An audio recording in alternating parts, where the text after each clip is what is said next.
상임이사국 중 하나인 저희 중국의 기술을 보시면 아시겠죠? 중국의 드론 기술을 한국이 따라오려면 수백 년은 걸릴 겁니다. 그래서 중국으로 한국이 스파이를 보냈지만 아직 멀었죠? 거기 잠시만요. 제가 아는 바랑 너무 다른데요. 각 나라의 군사무기 전투력에 대한 세미나가 열리고 있는 유엔사나 영국, 런던 회의장 수십 명의 군사 전문가들이 모인 이곳에 한 중국인 사무관이 한국의 국방력은 중국 드론 부대 한 개 소대로 모두 초토화되기에 현대무기 전투력을 논할 가치가 없다는 논리 없는 말들을 쏟아내고 있습니다. 그런데 바로 그 순간 한 외국인 외교관이 손을 들더니 중국 사무관이 전혀 예상하지 못한 질문을 날렸고 이내 중국 사무관의 표정은 얼어붙고 마는데요. 과연 이곳 세미나장에서는 무슨 일이 있었던 것일까요? 감동시작 애청자 여러분. 영상 시작 전 좋아요와 불우이웃을 위해 끝까지 시청 부탁드립니다. 안녕하세요. 저는 영국 출신이며 유엔군 사무관으로 파견 나온 셀레나라고 합니다. 기술의 나라 영국답게 빠른 속도로 군사무기나 생활편의 드론 기술의 발달을 가져왔고 이제는 전 세계의 드론 세미나를 한국과 함께 공동 주최하며 수많은 군사 관련 교류를 하고 있는데요. 특히나 최근 드론은 군사 전투용으로도 사용될 뿐만 아니라 드론을 보유하고 있다는 그 자체만으로 전쟁을 억제하는 전쟁 억제 효과까지 가지고 있기에 현재 대부분의 전쟁 밀접 국가들은 저희 드론 학과에 엄청난 재정 투자를 시도하고 있죠. 그래서 그런지 저는 최근 아시아 지역에서 열리는 군사 드론의 세미나에도 다수 참가할 수 있었는데 그 중에서도 중국에서 열린 드론 세미나는 제 상식 자체를 파괴하고 말았습니다. 아시아 지역에서 한국과 비슷한 선진국이라고 알고 있던 중국이었지만 실제 드론 세미나에 참석해보니 그들의 드론 제작 기술이나 이것을 군사 전투력에 접목한 효율성은 처참하게 낮은 수준이었던 것은 물론 중국 국방 사무관들은 자신들의 드론이 오히려 세계 최고 수준이라며 우물 안 개구리와 같은 모습을 보였기 때문이죠. 특히나 중국 국방 사무관들은 최근 전 세계의 드론 기술을 리드하고 있는 한국에 대한 주제가 나오자마자 입에 거품을 물며 난리를 치기 시작했는데요. 중국 사무관들은 한국의 드론 기술은 거의 없는 수준이나 마찬가지며 이뿐만 아니라 실제 국방 전투력까지 너무나 수준이 낮아 중국 드론 부대 한 개 소대에 전부 박살이 날 것이라며 호언장담하는 모습을 보였기 때문입니다. 하지만 중국 사무관의 말이 길어질수록 세미나장에는 조금씩 해당 사무관을 비웃는 소리가 들려오기 시작했고 저는 바로 그 순간 이것이 자신들만의 감옥에 갇힌 중국 국방력의 수준이라는 것을 깨달을 수 있었는데요. 저는 첫 번째 세미나 주제인 한국의 드론 기술에 관한 토론 자체가 의미가 없다고 생각합니다. 그들은 실제 전쟁을 해보지도 않은 나라이며 그들이 가지고 있는 드론 기술력은 사실상 비행기 수준과 다름이 없습니다. 심지어 현재 한국의 국방 전투력은 아프리카의 소규모 국방력과 맞먹는 처참한 수준이고 이는 미국을 뛰어넘는 군사 강대국 저희 중국과는 너무 큰 수준 차이를 보이고 있기 때문입니다. 그런데 왜 세미나의 중심 주제가 한국의 드론 기술에 포커싱되어 있는지 전혀 모르겠네요. 아마 이 세미나를 주최하신 사무관분들이 한국의 처참한 군 전투력을 전혀 모르고 제작한 PPT가 아닐까 싶습니다. 현재 나타나고 있는 군사력 순위를 살펴보면 한국은 73위, 중국은 1위에 기록되어 있죠. 이미 이것만으로도 우리는 한국과 중국의 군사기술력 차이가 얼마나 큰지 인지할 수 있습니다. 심지어 이러한 세부 데이터를 살펴볼 필요 없이 저희 중국이 가지고 있는 엄청난 국방 병력들이 한국 쪽으로 걸어가기만 하더라도 한국의 수도 서울을 단 하루 만에 정복할 수 있죠. 그런데 여기에 저희 중국의 자랑거리인 최신식 드론 기술까지 합쳐진다면 어떻게 될 것 같습니까? 아시아 지역에서 전쟁 억제 중심 국가로 지정되어야 하는 나라가 있다면 그건 한국이 아닌 바로 저희 중국이 되어야 합니다. 지금 중국의 무선 드론 기술은 상상을 초월한 수준이고 저희 중국은 약 3년 이내로 드론에 사람을 태워 직접 공중 정비를 하는 공중장악 군사 계획도 가지고 있습니다. 물론 말도 안 된다고 생각하시겠지만 전 세계에서 가장 막대한 경제 자본을 가진 저희 중국이기에 가능한 시나리오라고 할 수 있죠. 그런데 최근 한국 국방부의 모습을 보면 저희 중국에게 전혀 감사함을 표하고 있지 않습니다. 중국의 국방 전투력이 마음만 먹고 들어온 부대 1개 소대를 한국의 수도 서울로 보낸다면 그 즉시 서울은 함락될 것인데 한국 국방부는 저희 중국 정부에게 머리를 숙이지 않고 있죠. 아마도 그들에게는 미국이 있기에 그렇게 뻔뻔하게 나올 수 있다고 생각은 됩니다만 이런 세미나에서까지 한국의 처참한 국방 실체를 거짓으로 말해서는 안 된다고 생각합니다. 한국은 지금 아시아 지역에서 제일 가난한 나라입니다. 자연스럽게 최신식 전투 트렌드인 드론을 구매하고 개발할 비용조차 없으며 그 흔한 보병들의 총알조차 확보하지 못하고 있죠. 실제로 최근 몇몇 기사들을 살펴보면 예산이 없어 무너져 내린 한국 병력들이 플라스틱으로 총알을 만들어 가짜 총알을 사용해 경계를 하고 있다는 기사를 찾아볼 수 있었습니다. 그런데 왜 이곳 세미나장에 있는 여러분들은 한국의 군사 전투력이 높다는 말만 반복하며 의도적으로 한국은 올려치기 하고 중국은 깎아내리고 있죠. 저는 중국의 중요 자리에 있는 국방사무관입니다. 이곳에 수많은 국가를 대표하는 드론학과 사무관님들이 있는 것으로 아는데 자꾸 이런 식으로 나오면 저희 중국이 드론 관련 기술을 가르쳐 주지 않을 수 있습니다. 지금이라도 드론 학과 기술을 배우기 위해 저희 중국을 선택할 것인지 중국의 속국인 한국을 선택할 것인지 고르시기 바랍니다. 지금의 이 세미나 자리는 전부 한국 국방부의 돈을 받은 사람들이 모이는 자리로 밖에 보이지 않습니다. 중국 국방사무관은 엄청난 망상증에 빠진 듯 세미나장에 있는 대부분의 군사 관계자들이 한국 국방부의 돈을 받고 한국의 군사 드론 기술을 올려치기 하고 있다며 거품을 물며 난리를 쳤고 저는 이러한 중국 사무관의 모습에서 현재 중국의 실태를 그대로 느낄 수 있었습니다. 심지어 현재 한국은 드론 기술력을 조금이라도 알고 있는 군사무기 관계자들이라면 한국의 디지털 무선 기술력과 드론이 융합된 신개념 전투 기술의 극찬을 표하고 있는데 중국은 얼마나 외부 소식이 없고 중국이라는 나라 안에만 갇혀 있는지 그들만의 수준 낮은 전쟁 시뮬레이션만을 돌리고 있더군요.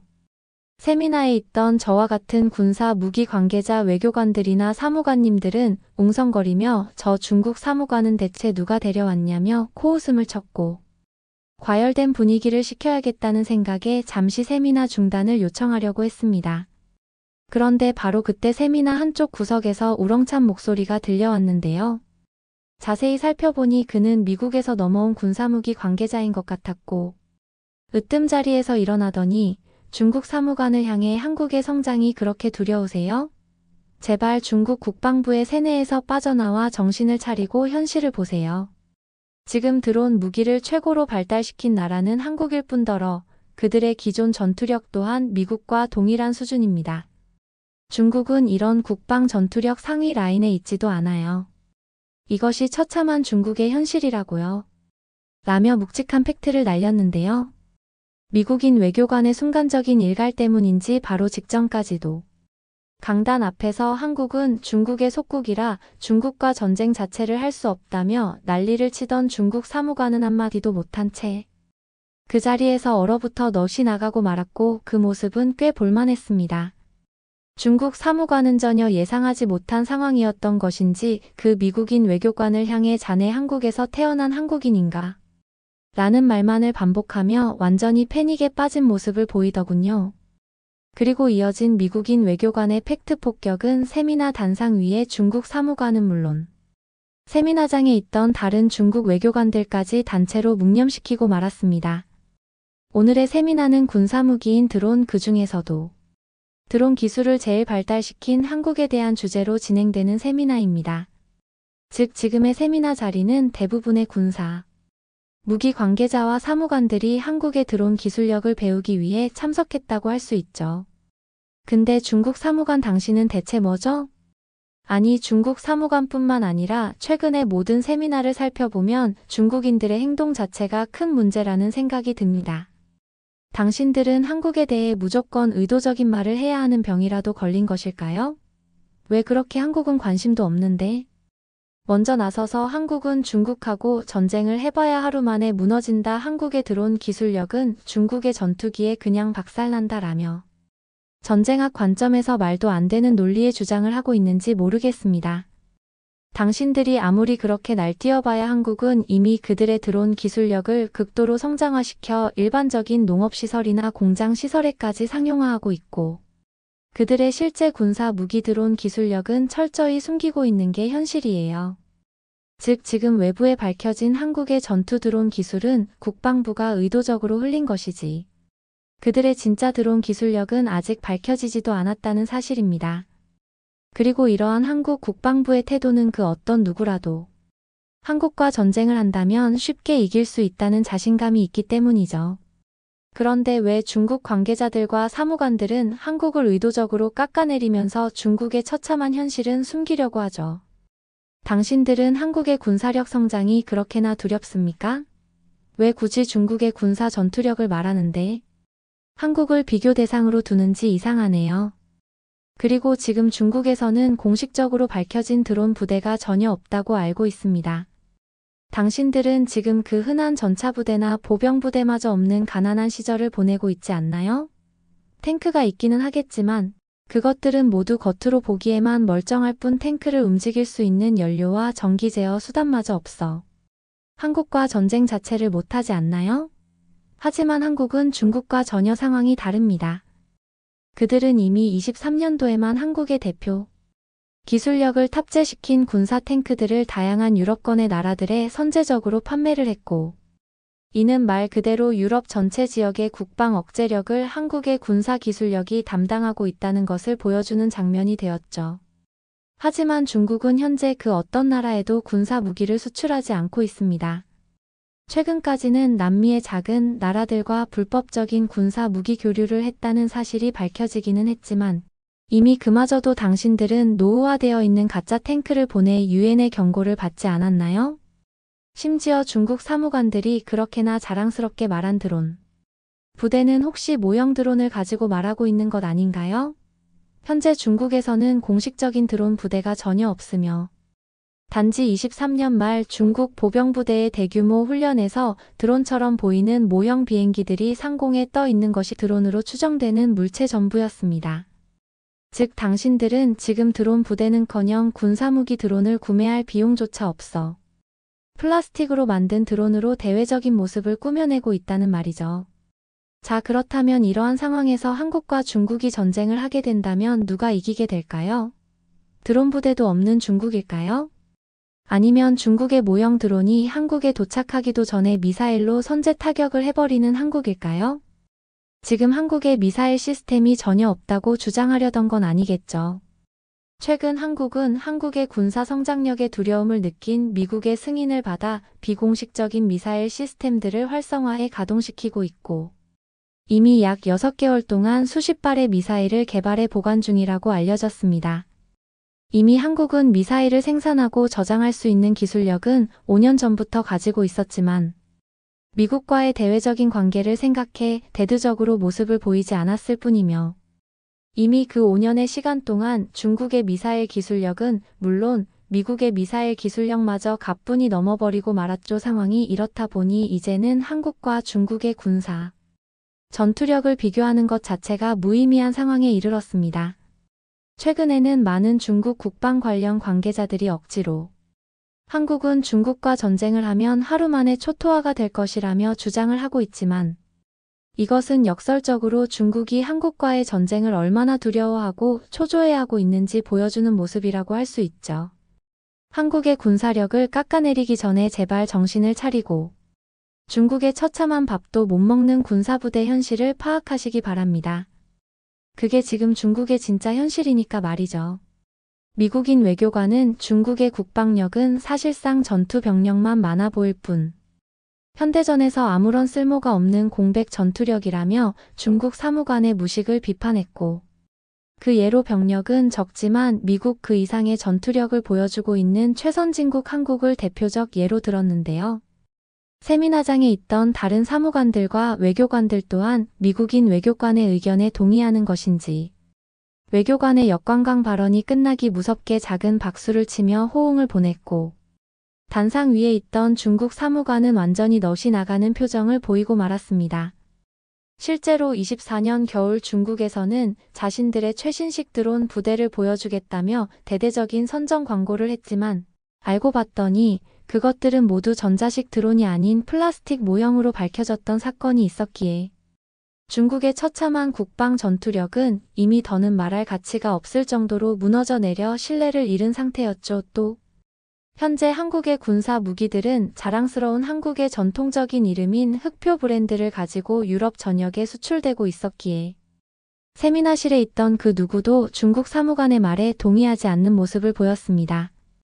그런데 바로 그 순간 입을 다물고 있던 중국 사무관 옆에 또 다른 중국인이 나타나더니 한국이 군사 전투력 기술이 높은 이유 자체가 세계 평화적 관점에서 너무 위험한 것 아니냐며 유엔과 함께 한국의 군사 전투력을 억제해야 전쟁을 발생시키지 않을 것이라는 기괴한 주장을 하기 시작했습니다.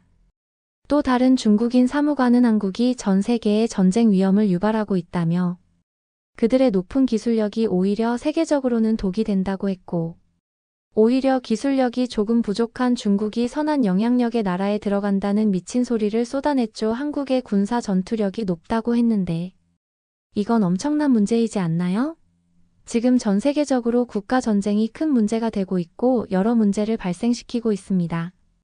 그런데 이러한 와중에도 한국은 비도덕적으로 자신들의 군사 기술력을 숨겨서 성장시키고 있죠.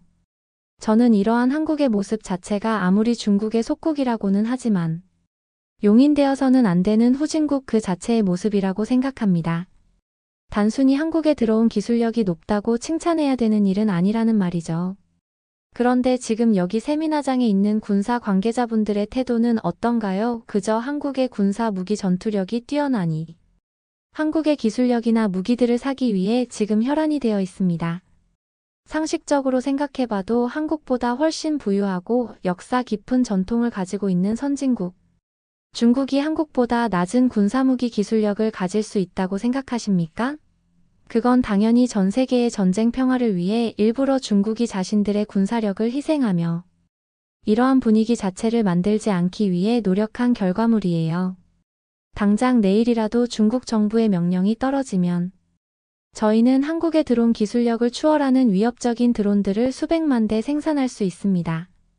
그러한 공장 시설도 물론 가지고 있고 말이죠. 하지만 저희 중국은 선진국입니다.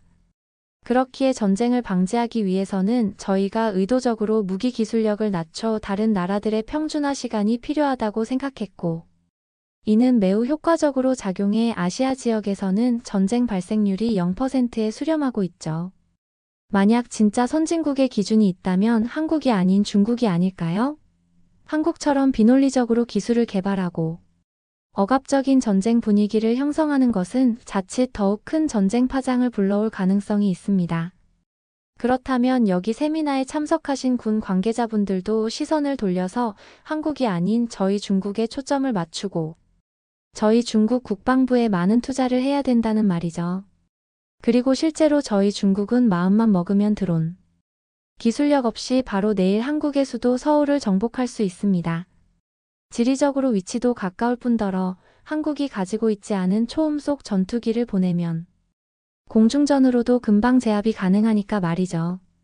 그런데 당신들은 지금 이러한 중국의 선한 의도는 전혀 모르면서 오로지 한국의 군사, 무기 기술력이 높다며 그것을 찬양하고 있네요. 만약 바로 내일이라도 저희 중국이 한국을 침략해 정복한다면 어떻게 하시겠습니까? 또한 당신들이 모르는 사실이 있는데 한국은 오래전부터 중국의 속국이었어요. 중국 역사 전통에 의하면 속국은 대국과 전쟁을 할 이유조차 없고 오로지 복종만을 보여야 하죠. 하지만 한국은 지금 이러한 감사의 태도마저 저희 중국 정부와 국방부에 보여주지 않고 있습니다. 그렇다면 문제야 후진국은 당연히 중국이 아닌 한국이죠. 역설적으로 군사 무기를 개발하지 않은 저희 중국이 더욱 평화적이고 선진국이라는 말입니다. 제발 이 점을 생각하셔서 한국에만 편향적인 모습을 보여주지 마시기 바랍니다. 한국은 어차피 중국의 속국이며 그들이 보여주고 있는 군사 전투력들은 전부 가짜예요. 월급 10만 원 가난한 나라가 어떻게 최신식 드론 무기를 개발하고 저희 중국과의 전쟁을 벌일 수 있겠습니까? 그들은 지금 극도로 전쟁을 두려워하고 있고 저희 중국과의 전쟁이 두려워 오히려 강한 척을 하고 있는 것이에요. 오늘의 세미나는 한국의 군사무기 기술력을 극찬해야 하는 것이 아닌 그것의 위험성을 재조명해야 된다고 생각합니다. 중국은 그 정도로 약하지 않습니다. 중국 사무관은 자신도 기괴한 주장이라는 것을 느낀 것인지 억지로 표정까지 구겨가며 마치 동의를 구걸하는 듯한 목소리로 발언을 끝마쳤고, 중국 사무관의 말이 끝나기 무섭게 세미나실에서는 야유 소리가 들려왔습니다. 세미나장에 있던 젊은 외국인 외교관들은 그럼 미국은 전쟁을 유도하는 대표적 국가냐며 중국 사무관의 생각 수준 자체가 어처구니가 없다며 소리를 질러댔고, 그렇게 세미나장은 순식간에 아수라장이 되고 말았죠. 그도 그럴 것이. 중국은 경제 자본이 부족한 것은 물론 군사무기 기술력 그 자체가 없어 무기 개발을 진행하지 못한 것인데, 중국 사무관의 주장대로라면 마치 기술이 있음에도 세계 평화를 위해 하지 않은 것처럼 결론이 지어졌던 것은 물론, 이러한 논리를 통해 한국을 대놓고 깎아내리려는 의도가 너무 뻔하게 보였기 때문인데요. 그리고 역시나 세미나실이 점점 아수라장이 되어가자 상황을 지켜보던 총괄 책임자, 미국 사무관님께서 직접 입을 여시고 말았습니다. 당신의 논리대로라면 한국과 미국은 오히려 전쟁을 부추기는 국가라는 소리인데 그게 지금 말이 된다고 생각하십니까? 중국은 그저 군사무기 기술력이 없어서 아무것도 하지 못한 것 아닌가요? 총괄 사무관님의 한마디에 중국 사무관들은 전부 멘탈이 터져버린 것 같았고, 곧바로 미국 사무관님의 참교육은 그 중국 사무관들을 세미나실 밖으로 쫓아내버리고 말았는데요. 최근 많은 중국 사무관들과 외교관들이 한국의 군사 무기 기술력 향상에 두려움을 느끼고 있는 것 같네요. 하지만 방금 중국 사무관의 주장은 그저 후진국을 대표하는 처지 그 자체라고 할 수 있습니다. 군사무기 기술력을 개발할수록 전쟁 위험성이 증가하는 것이 아닌 오히려 억제하는 효과가 있기 때문이죠. 상식적으로 생각해 봅시다. 비슷한 수준의 군사 전투력을 가진 나라가 있다면 쉽게 전쟁이 발생할까요? 그들은 서로의 군사 무기 기술력이 비슷하면 더욱 상황을 쉽게 판단할 수 없게 되고 최대한 좋은 방향으로 협의하는 결론을 짓게 됩니다. 이는 국가 간의 전쟁 관련 양상에서도 크게 다르지 않죠. 하지만 최근 중국의 행보를 보면 이러한 전쟁 대립 양상에서 완전히 힘을 잃은 후진국 그 자체의 모습을 보이고 있습니다. 경제 성장이 무너져 내리니 실제 중국의 보병 인원들은 밥조차 제대로 먹지 못해 살이 빠지고 있고, 이는 피할 수 없는 전투력 손실로 이어지게 되죠. 하지만 이와 반대로 한국은 뛰어난 경제 성장 모델과 선진국 방향성으로 군대에서조차 퀄리티 높은 양질의 음식을 먹을 수 있는 것은 물론, 풍족한 경제 내 성장력을 바탕으로 훈련조차 완전 실전처럼 진행하고 있습니다. 그 예로 한국이 최근 개발한 포탄이나 이동식 미사일과 같은 기술력을 보면 현재의 한국이 얼마나 영향력 있는 군사무기 선진국으로 변했는지 그대로 느낄 수 있죠. 또한 이러한 양상은 군사 전투력에서 그치지 않습니다. 한국인들의 기본 월급은 중국은 물론 미국마저도 비슷한 수준으로 초월해버린 상황이며, 국가 자체의 크기는 작지만 그 안에서 매우 효율적인 경제성장과 인적자원을 바탕으로 고도의 기술들을 꽤 많이 발전시키고 있거든요. 실제로 한국에서는 평범한 시민조차 휴대폰 하나로 생활을 영위할 수 있는 무선 디지털 기술력이 길거리 곳곳에 설치되어 있고, 심지어는 가로등마다 설치된 외국인을 위한 무인 통역 시스템은 이러한 기술의 정점을 보여주고 있다고 할 수 있습니다. 하지만 중국은 이러한 도시 시스템 자체가 없을 뿐더러 길거리에는 노숙자와 쓰레기만이 가득한 후진국 그 자체의 모습을 그대로 보여주고 있죠. 상황이 이렇다 보니 이제는 한국과 중국의 군사력에서 뿐만 아니라 일반적인 국민들의 생활에서도 엄청난 차이를 보이고 있습니다. 중국에서는 아무리 노력해도 월급 50만 원이 평균 임금인데 한국은 300만 원 시대를 바라보고 있기 때문이죠. 이렇게 경제적으로 한국이 풍족해지니 군사무기 개발에서도 한국이 더욱 기술력과 자본 투자, 자유도가 높을 수밖에 없는 것입니다. 그리고 실제로 한국은 24년 미국보다 더욱 높은 군사무기 수출력을 보여주며 그들의 군사 기술력을 전 세계에 확실히 각인시키고 말았죠. 이제 중국 사무관들도 확실히 현실을 받아들이고 바뀌어야 한다고 생각합니다. 당신들은 그렇게나 한국을 욕하면서 사실은 한국처럼 되고 싶어 안달이 나 있잖아요. 마치 겁을 먹은 개가 더욱 시끄럽게 짖는 것처럼. 현재의 중국은 한국의 군사 무기 성장이 두려워 벌벌 떨고 있는 것입니다. 마지막으로 부탁하죠. 지금이라도 세미나 씨를 조용히 나가주시기 바랍니다. 사실 이쯤 되자 이 세미나는 중국 사무관들을 팩트로 압박시켜버리는 일방적인 토론회의 모습을 갖추고 말았고, 저는 이 모습을 보면서 한국의 위대함을 다시 한번 느끼고 말았는데요. 주관 사무관님께서는 이제 더는 중국 출신이라면 군사무기 포럼회에는 참석하지 말아달라. 는 마지막 요청으로 세미나를 마무리 지으셨고, 저는 이제 한국 관련 토론회에 중국 사무관들이 모습을 보이지 않는다는 사실에 기쁨의 노래를 불렀습니다. 당연히 이날의 사건 이후 저와 친했던 중국인 친구들이 은근슬쩍 한국의 국방 전투력을 깎아내리거나 조롱하는 모습은 아예 사라져버렸고, 저는 이러한 한국의 막대한 영향력의 국가이민까지 생각하고 있는데요. 높은 군사 무기 기술력으로 경제 능력이 부족한 나라들에게까지 자신들의 군사 기술력을 전파해 세계 평화를 지켜내고 있는 한국. 오늘날의 선진국 한국이 있기에 아시아 지역의 평화가 지켜지고 있는 지금. 저는 오늘도 한국에 너무나 감사한 마음으로 곧 다가올 한국 여행을 기다리고만 있습니다. 구독과 좋아요 부탁드리며 사연자분께 전해드릴 댓글도 남겨주시면 전달해드리겠습니다. 그러면 더욱 감동적인 다음 사연으로 넘어가겠습니다. 한국의 무기를 우리가 산다고?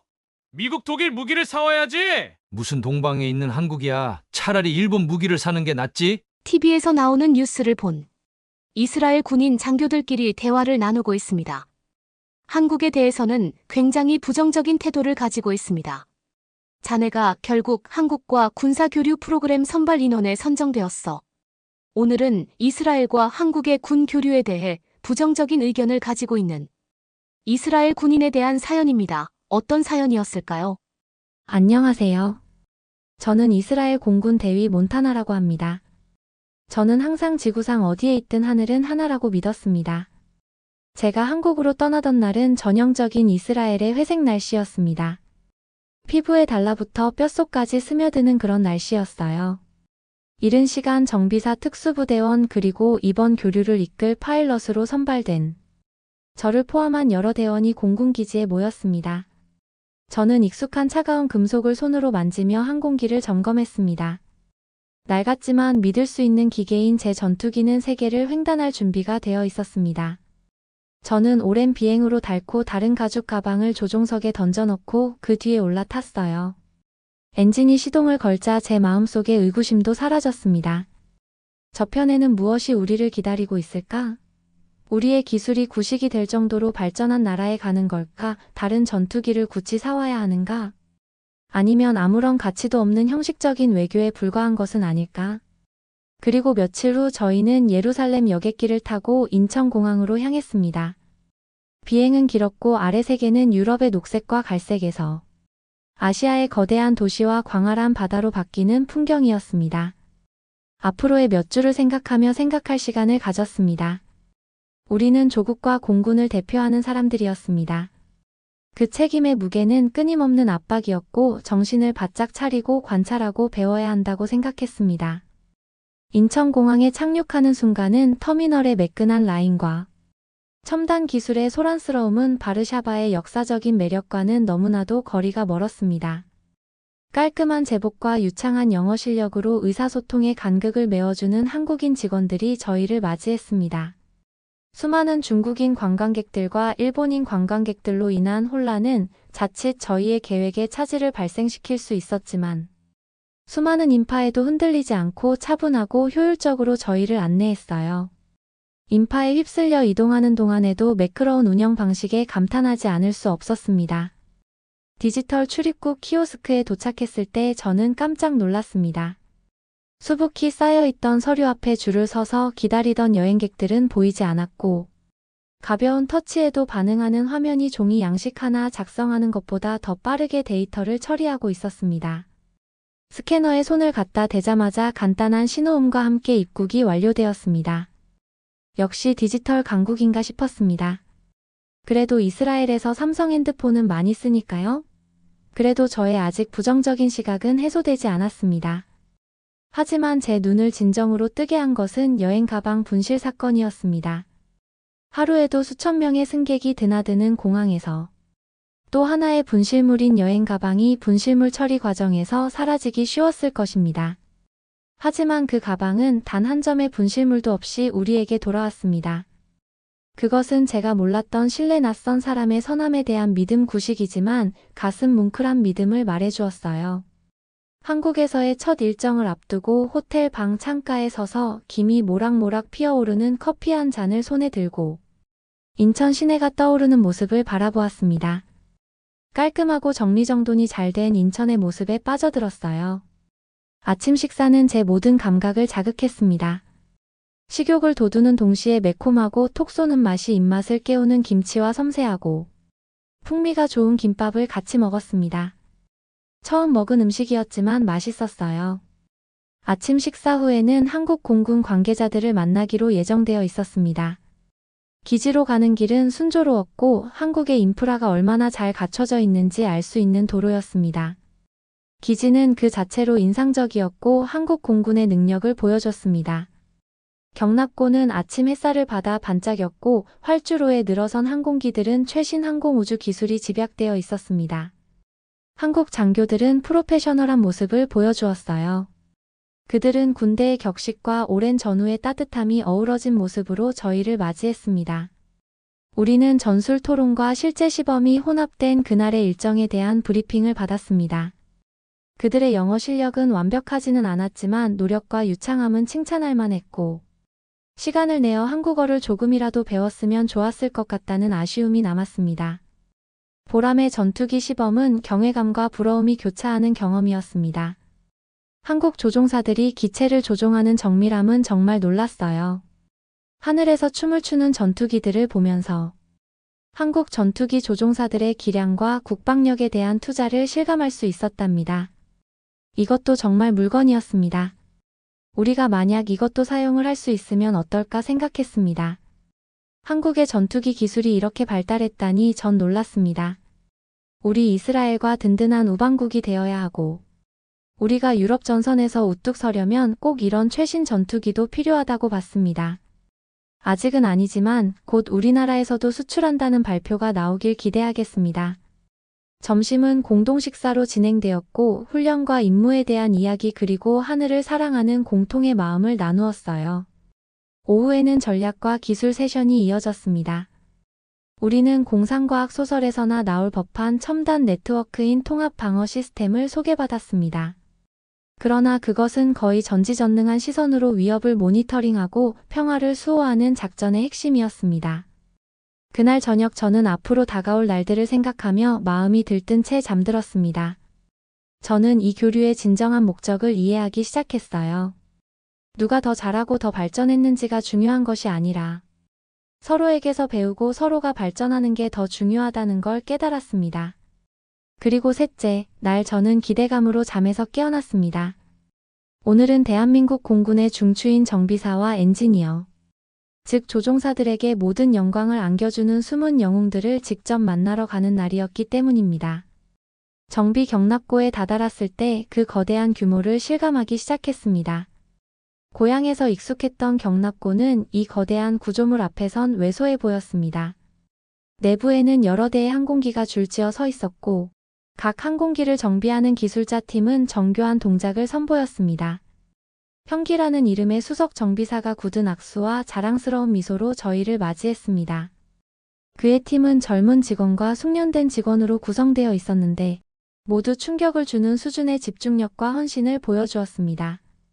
형기는 엄격한 체크리스트와 유지보수 일정을 설명하면서 항공 안전과 방어 준비, 테세라는 큰 틀에서 볼트 하나 전선 하나하나의 중요성을 강조했어요.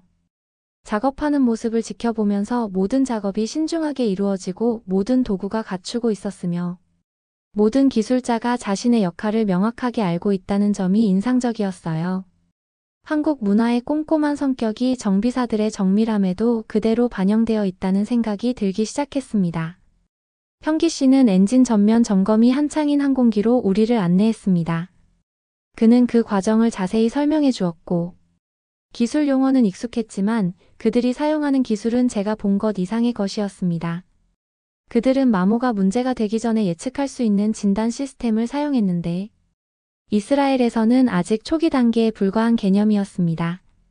점심시간이 되자 식당이 아닌 정비사들이 주최하는 바비큐 파티에 초대받았습니다. 불고기와 야채를 구워 먹으며 제복 뒤에 숨어있는 사람들에 대해 알게 되었습니다. 그들은 가족에 대한 이야기, 희망에 대한 이야기, 일에 대한 자부심에 대한 이야기를 나누었습니다.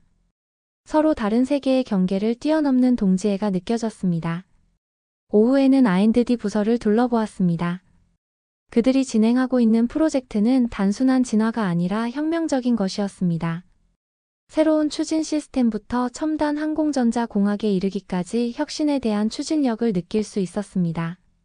저는 이곳에서 세상을 따라잡는 것이 아니라 세상을 선도하려는 그들의 야망의 규모를 충분히 파악할 수 있었습니다. 현기 씨의 디브리핑으로 하루를 마무리했습니다. 그는 공군의 힘은 조종사의 기량이나 제트기의 날렵함만으로 측정되는 것이 아니라 지원 참모들의 힘과 독창성에 의해 측정된다고 강조했습니다. 군대 진정한 힘은 하나의 응집력 있는 부대로서 작전할 수 있는 능력에 달려 있었고, 이 점에서 한국군은 탁월했습니다. 한국에서의 넷째, 날 해가 떠오르자 공기는 에너지로 가득 찼습니다. 오늘 저는 엘리트 중에 엘리트인 대한민국 공군 특수부대를 목격하게 되었습니다. 한치의 오차도 허용되지 않는 음지에서 작전을 수행하며 항상 생사를 오가는 특수부대원들이었습니다. 특수부대 훈련시설은 본대와 떨어진 곳에 위치하고 있었어요. 이곳에서 대한민국 최정예 전사들은 기량을 연마했습니다. 훈련장에는 장애물 코스와 정밀 사격의 메아리가 울려 퍼지는 사격장이 있는 거대한 복합시설이 있었습니다. 우리는 특수부대 사령관인 박준장을 만났습니다. 그의 눈빛은 날카로웠고 몸짓은 절제된 힘을 보여주었으며 억양이 있긴 했지만 영어는 명확하고 정확했습니다. 그는 우리에게 그날의 활동에 대해 브리핑했고 그의 주변에 서 있던 부하들은 그들의 단합과 힘을 조용히 증명했습니다. 하루가 지나면서 저는 그들의 훈련 방식을 살짝 엿볼 수 있었습니다. 엄격하고 잔인하기까지 했지만 광기에도 방법이 있었습니다. 모든 운동과 훈련은 인간의 인내의 한계를 뛰어넘고 근육뿐만 아니라 정신력을 키우기 위해 고안되었다고 하더군요. 저는 대원들이 속도와 효율이 뒤섞인 동작으로 근접 전투를 연습하는 모습을 경외심에 찬 눈으로 지켜보았습니다. 대위는 항공기나 밀폐된 공간에서 한치의 오차도 허용되지 않는다고 설명했습니다. 모든 움직임은 계산되어야 했고 모든 타격은 치명적이어야 했습니다. 오후에는 시뮬레이션 훈련에 참여하도록 초대받았습니다. 인질 구출 시나리오였는데 저는 팀에서 관찰자 역할을 맡게 되었습니다. 장비를 착용하고 팀원들을 따라 납치된 비행기 모형 안으로 들어가자 아드레날린이 솟구쳤습니다. 시뮬레이션은 실제 상황처럼 사람의 말과 함께 진행되었고 몇 분 만에 끝났습니다. 팀원들은 놀라운 수준의 협동심을 발휘하며 하나의 조직으로 일했습니다. 훈련시설에 해가 지는 것을 보며 그날의 행사를 되돌아보았습니다. 대한민국 공군 특수부대는 단순한 군인이 아니라 결단력 기술 불굴의 인간 정신의 화신이었습니다. 그날 밤 저는 제가 목격한 전우회가 한국 공군 장병들 사이에만 있는 것이 아니라는 것을 깨달았어요. 여러 면에서 달랐지만 하늘 위에서는 모두 형제였습니다.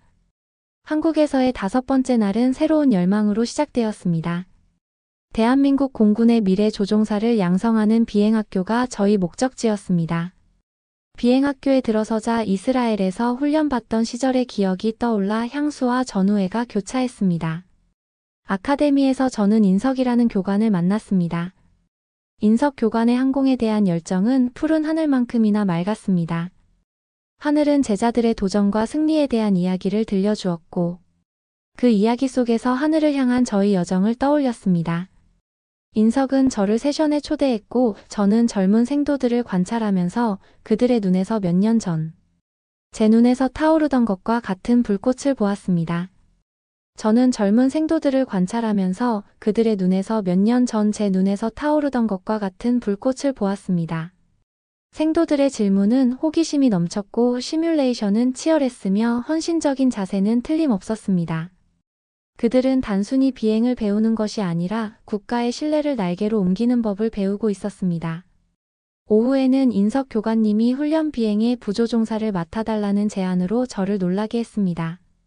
하늘로 올라갈수록 아래 세상은 점점 축소되고 하늘의 단순함이 우리를 감쌌습니다.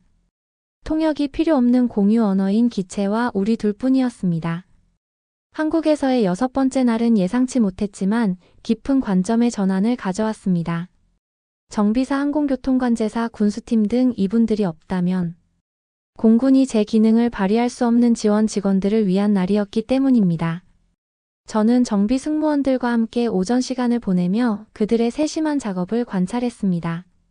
정비사 한 명 한 명이 안전의 수호자이며 모든 항공기가 전투에 대비할 수 있도록 정밀하게 정비하고 있었습니다. 저는 렌치를 돌리고 부품을 교체하는 등 제가 할 수 있는 일을 도왔습니다. 오후에는 관제탑을 방문했어요.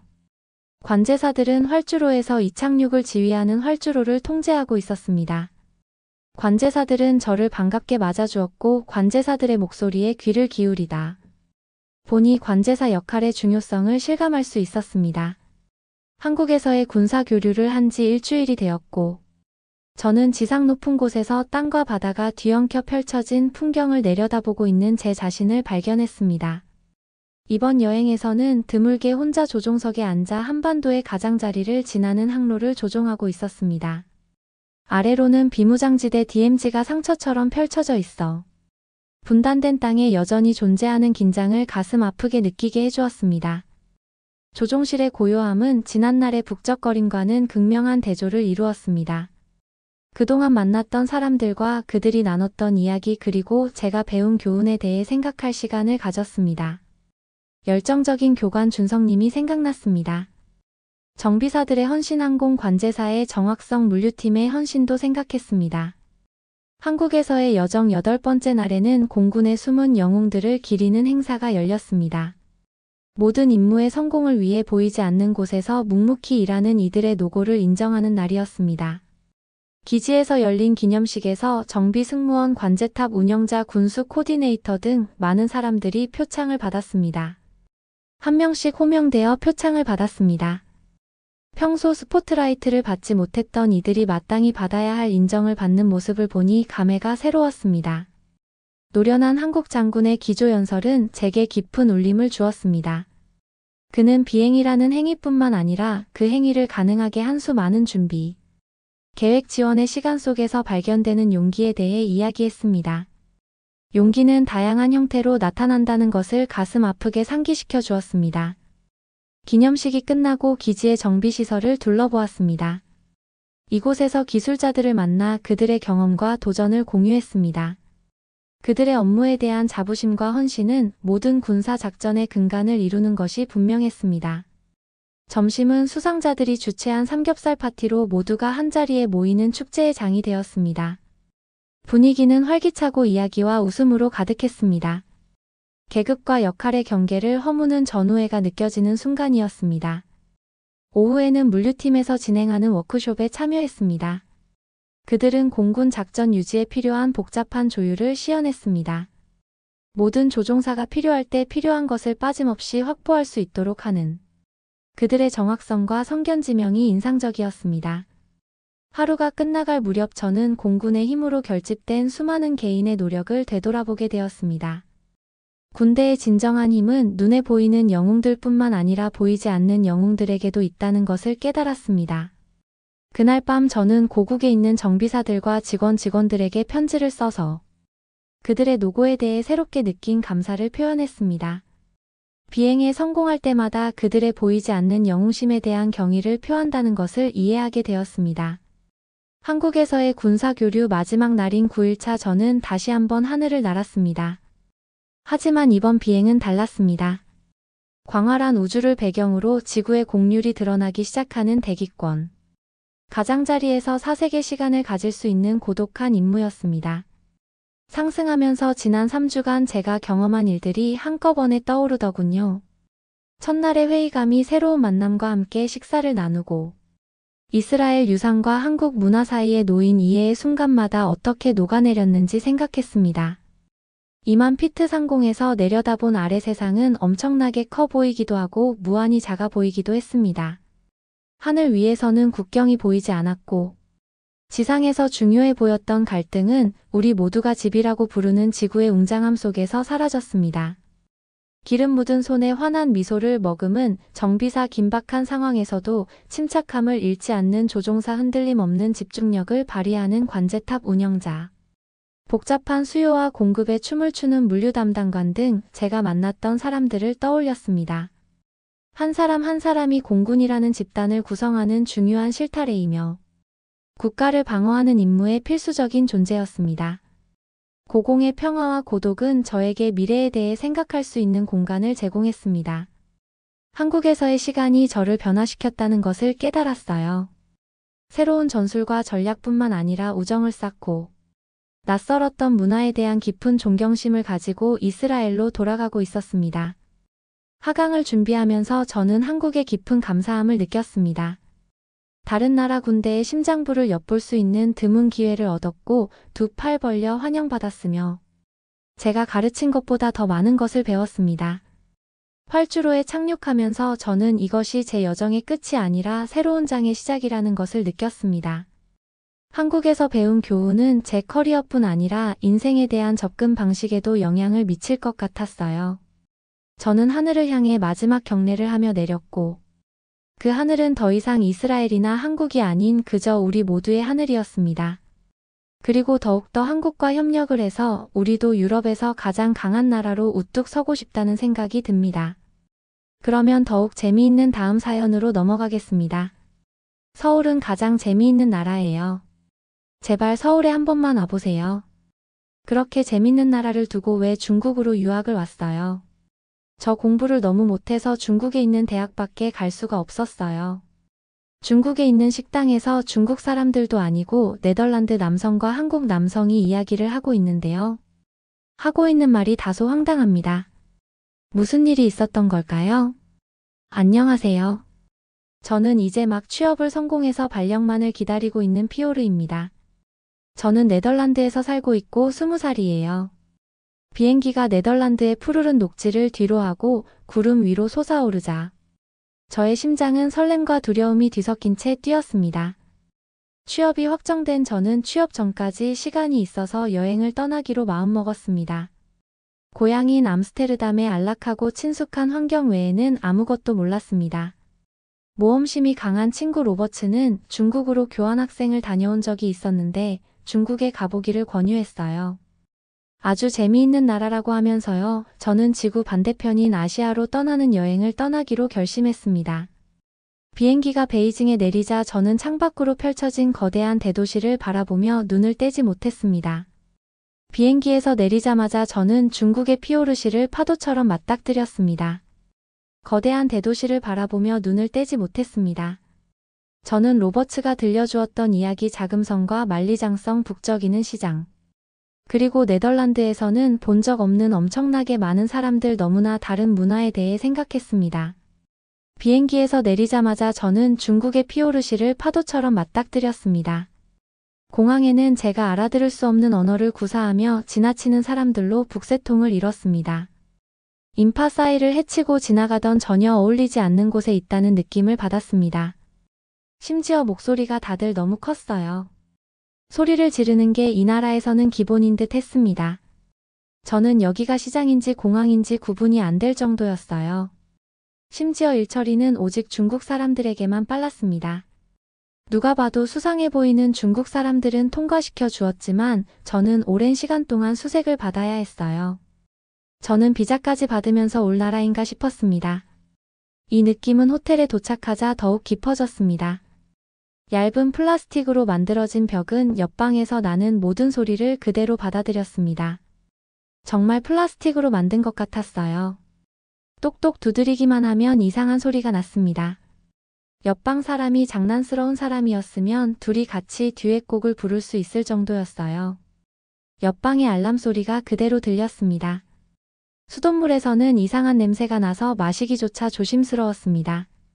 호텔 직원에게 불만을 토로했지만 돌아온 것은 어깨를 으쓱하며 무시하는 반응뿐이었습니다. 문제없다라고 말했지만 저에게는 모든 것이 문제처럼 느껴졌습니다. 네덜란드도 물이 너무 깨끗한 나라는 아니지만 정말 샤워하는 물조차 이상했어요. 누런색의 물로 샤워를 하니까 깨끗한 느낌이 하나도 안 들었어요. 다음 날 중국의 유구한 역사에 빠져들고 싶어 자금성을 방문했습니다. 하지만 그의 흥분은 곧 좌절감으로 바뀌었습니다. 저는 이렇게 넓은 성은 처음 봤어요. 유럽에서는 보통 정찰을 하겠다고 높게 성을 쌓는데 자금성은 정말 넓었습니다. 하지만 그 넓은 곳에 사람들이 빽빽이 있었어요. 광활한 자금성은 사람이 너무 많았고 경찰의 존재는 압도적이었습니다. 그들은 중국어로만 말하며 군중 사이를 헤집고 다녔고 혼란스러워하는 관광객들에게 아무런 설명도 해주지 않았습니다. 관광은 괜찮았지만 나무가 한 그루도 없었어요. 과거에 황제가 암살당할 것을 두려워해 나무를 심지 않았다는 이야기였죠. 그러나 너무 더웠어요. 정말 더웠어요. 쓰러질 것만 같았습니다. 저는 다 보지는 못했지만 빨리 다음 장소로 이동해야겠다고 생각했어요. 최악의 일은 그 다음에 일어났습니다. 경찰은 설명을 해주지도 않고 출구를 봉쇄하기 시작했어요. 그리고 모든 사람의 짐을 검사하기 시작했습니다. 저는 무서웠어요. 도대체 무슨 상황인지 알 수가 없었죠. 밀실 공포증이 커지는 것을 느꼈습니다. 저는 그날 다른 관광지를 방문하고 싶었지만 몇 시간이 지나도 사람들이 자금성 성벽 안에 갇혀있자 그 희망은 사라졌습니다. 알고 보니 무슨 일이었는지 아세요? 중국 지자체에서 준비한 행사가 있다는 것이었어요. 이 행사를 위해 모든 사람들을 이렇게 가둬놓고 설명도 없이 짐 검사를 했던 것이었어요. 이렇게 해도 되는 건가 저는 정말 놀라웠어요. 네덜란드였으면 고소도 가능한 일이에요. 물론 시간과 돈이 많이 들겠지만요. 화장실은 호텔보다 더 충격적이었죠. 청결하지 못한 화장실과 긴 줄 그리고 전반적으로 어수선한 분위기에 저는 실망감을 감추지 못했습니다. 아니 남자 화장실이 솔직히 더러워질 게 뭐가 있어요. 하지만 여러분이 상상하는 그 이상이었어요. 저는 돈 내고 쓰는 유럽의 화장실이 최악일 것이라고 생각했는데 그보다 더한 것을 경험했습니다. 그날 밤 호텔 방에서 잠이 들었는데 옆방에서 들려오는 소리가 얇은 벽을 뚫고 들어왔습니다. 그는 네덜란드의 조용한 밤과 익숙한 고향의 안락함을 떠올렸습니다. 그 순간 그는 결단을 내렸습니다. 중국에 더 이상 머물 수 없었습니다. 네덜란드로 돌아가야 했습니다. 산을 가로질러 웅장하게 뻗어있는 만리장성은 관광객들로 넘쳐나 그 역사의 엄숙함을 해치고 있었습니다. 북적이는 거리에서 저온 의사소통에 어려움을 겪었고 중국어로 말을 걸면 멍하니 쳐다보거나 조급한 듯 고개를 끄덕이는 반응만 돌아왔습니다. 언어 장벽은 끊임없는 장애물이었고 알아들을 수 없는 대화의 바다에서 저를 고립시켰습니다. 저는 무엇보다 제가 사람 구경을 온 건지 만리장성 구경을 온 건지 알 수가 없었어요. 사람들이 어찌나 많은지 그리고 그 사람들이 어찌나 사람들을 밀어대던지 다음날 아침. 저는 로버츠에게 전화를 걸었어요. 친구가 추천해준 여행지라 참으려고 했지만 도저히 참을 수가 없었어요. 나 집에 갈 거야. 로버츠의 웃음소리가 소화기 너머로 울려 퍼졌습니다. 그가 말했습니다. 그래서 중국이 재미있는 거 아니야. 예상치 못한 것들 제 잘못이었어요. 로버츠가 제정신이 아니라는 것을 잊고 있었습니다. 저는 정말 피곤하고 환멸을 느꼈어요. 취업 전 마지막 여행인데 이렇게 최악을 경험하는 게 짜증났어요. 네덜란드로 돌아가면 로버츠랑 절교할 거예요.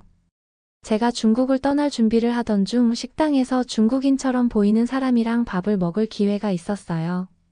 하지만 곧 중국인이 아니라는 것을 알 수 있었어요. 영어를 엄청나게 잘했거든요.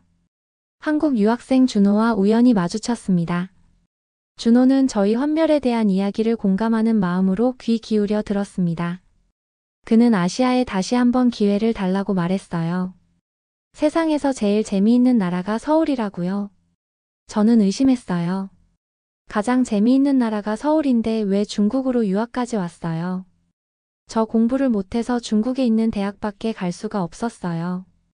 저희는 같이 울었습니다. 취업 전 마지막 여행을 이렇게 쓰는 게 너무 속상했던 저는 준호의 조언을 받아들이기로 결심했습니다. 저는 한국행 비행기를 예약했고 그 결정은 최고의 선택이었어요. 한국행 비행기는 조용했고 오랜만에 경험하는 고유의 행복을 느꼈어요.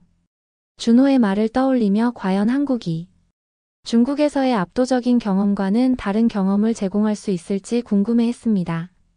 서울에 도착하자마자 차이점이 확연히 드러났습니다. 인천국제공항은 효율성과 청결함의 표본으로 중국에서 겪었던 혼잡하고 혼란스러운 공항과는 극명한 대조를 이루었습니다. 직원들은 친절하고 정중하게 저를 안내하며 입국 수속을 수월하게 도와주었습니다. 서울에 첫 발을 내딛자 피오르대적이면서도 역사가 깃든 도시가 펼쳐졌습니다. 거리는 깨끗했고 공기는 베이징에서 경험했던 심한 오염이 없었습니다. 대중교통도 놀라웠습니다. 지하철은 광범위하고 체계적이며 사용자 친화적이었고 한국어와 영어 표지판이 모두 표시되어 있었습니다. 중국에서의 경험과는 완전히 대조적으로 쉽게 도시를 돌아다닐 수 있었습니다. 제가 만난 사람들은 모두 정중하고 예의 바른 사람들이었습니다. 도시 전체에 퍼져 있는 질서와 평온함에 놀랐습니다. 혼잡한 지역에서도 개인 공간에 대한 감각이 있었기 때문에 매우 높이 평가가 되더라고요. 이태원에서 깨달음을 얻은 저녁을 보내고 서울에 있는 호텔로 돌아왔습니다. 거리는 한산해졌고 선선한 밤 공기는 상쾌했습니다. 제 마음은 여전히 새로운 친구들을 사귄다는 설렘으로 들떠 있었지만 한편으로는 푹 쉬고 싶다는 기대감도 있었습니다. 호텔에 들어서자 이전에 묵었던 중국 숙소와는 확연한 차이가 느껴졌습니다. 로비는 깔끔하게 정돈된 바닥과 은은한 조명에 반사되는 광택이 돋보였습니다. 직원들은 정중한 인사말과 따뜻한 미소로 저를 맞이했고 모든 몸짓에서 프로페셔널함이 느껴졌습니다. 차분하고 질서 정연한 분위기에 마음이 편안해졌습니다. 방으로 향하면서 구석구석 세심한 배려가 느껴졌습니다. 복도는 매우 깨끗했고 중국 호텔에서 흔히 볼 수 있었던 어수선함이나 소음이 전혀 없었습니다. 객실 문을 열고 들어서자 감탄사를 연발하게 만드는 광경이 저를 맞이했습니다. 방은 흠잡을 데 없이 깨끗하고 우아하게 꾸며져 있었습니다. 침대는 깔끔하게 정돈되어 있었고 새하얀 침구와 푹신한 베개가 놓여 있었습니다. 이게 호텔이지라고 저는 소리 질렀어요. 저는 창문으로 걸어가 커튼을 걷었습니다. 도시의 불빛이 별처럼 반짝이는 밤의 서울 풍경은 숨이 머물 듯 아름다웠습니다. 모든 것이 감사했어요. 혼란만 있었던 중국에서의 경험과는 너무나 달랐습니다.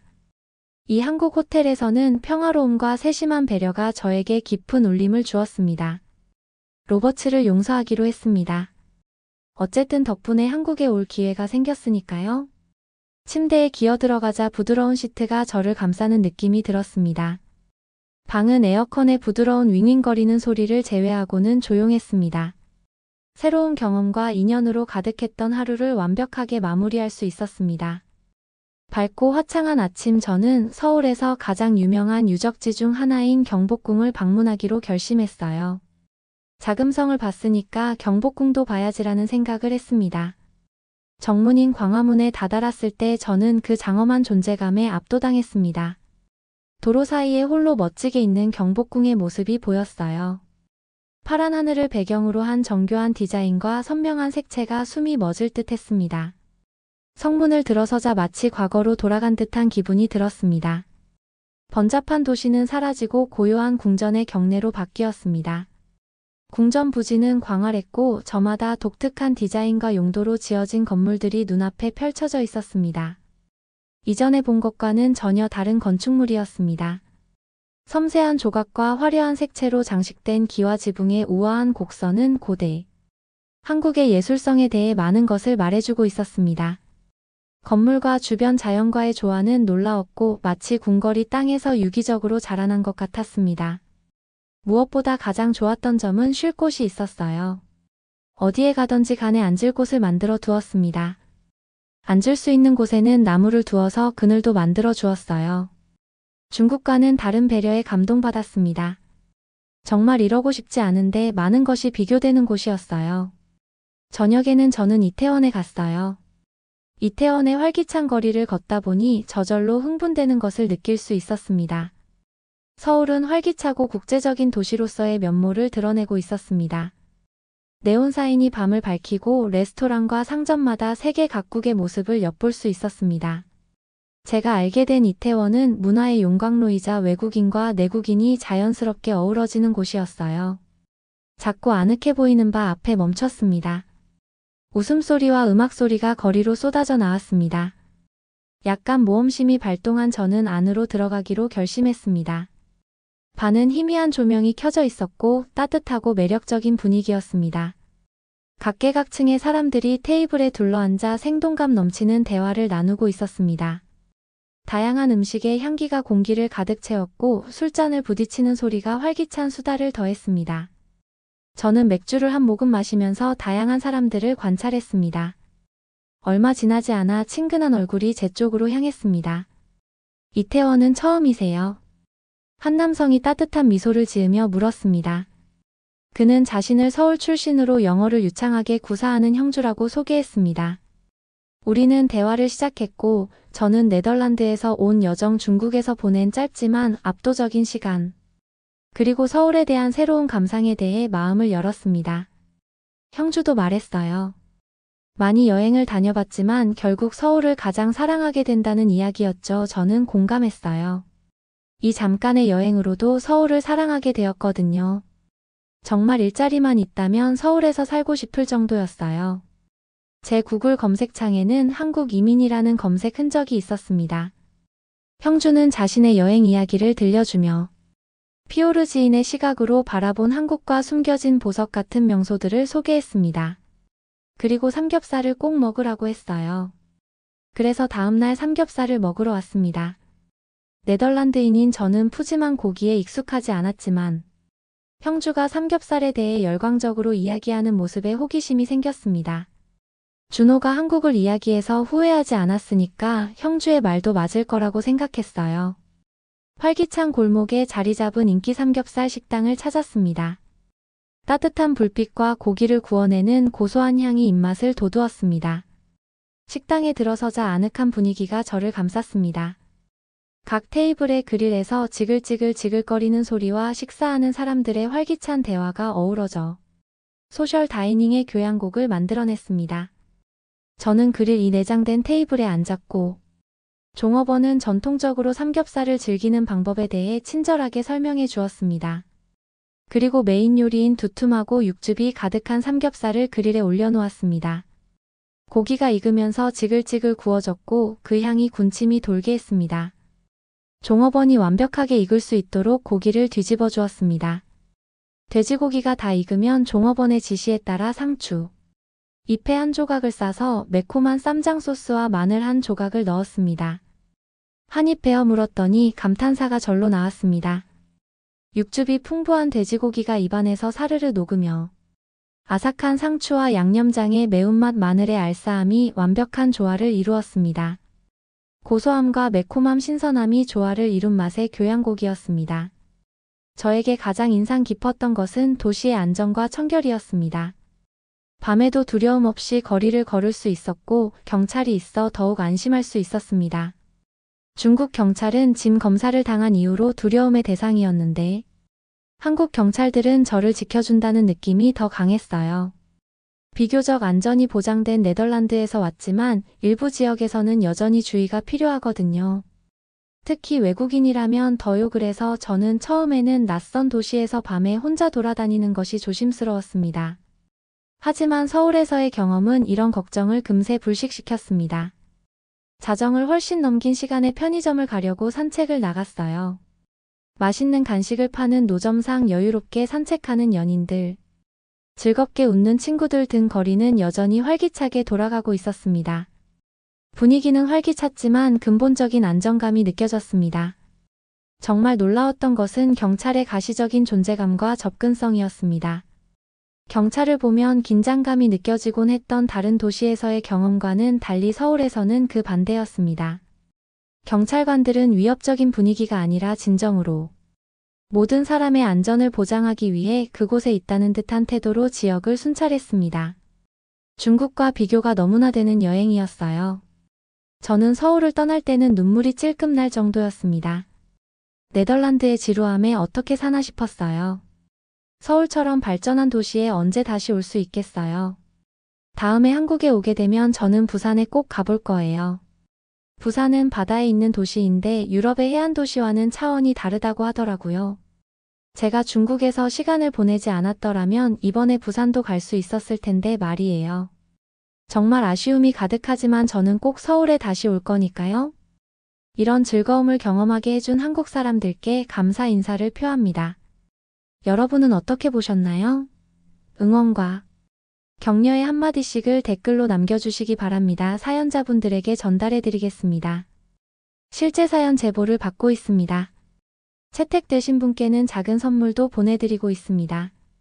저희의 사연이 여러분의 하루에 작은 힘이 될 수 있었으면 좋겠습니다. 감동적인 사연을 주변 분들과 이야기 나눠보세요. 더욱더 좋은 영상으로 다시 찾아뵙겠습니다.